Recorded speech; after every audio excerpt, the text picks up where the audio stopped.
Ако започне Третата световна война, коя държава ще бъде унищожена първа? Най-безопасната държава би била Швейцария, която е останала строго неутрална повече от 200 години и е оцеляла след две световни войни, без да бъде докосната.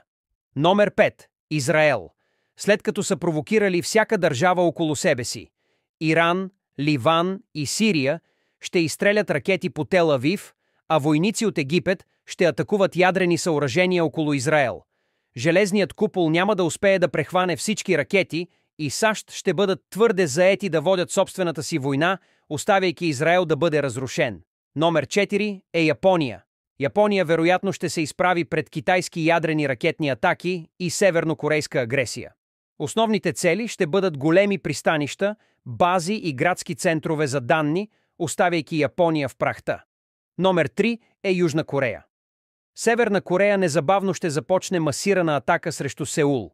Артилерийските ракети и химическите оръжия на Северна Корея биха направили Южна Корея изключително уязвима. Северна Корея би поела контрола без да срине страната с земята.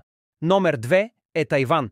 Китай със сигурност би започнал ракетни удари, морски блокади и потенциално пълномащабно нахлуване в рамките на часове след избухването на война, унищожавайки летища, военноморски пристанища, фабрики за чипове, за да претендира за господство. На първо място би била Украйна.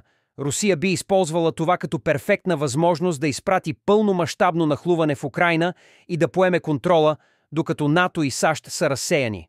Според вас България би ли оцеляла, ако избухне война? Напишете какво мислите в коментарите.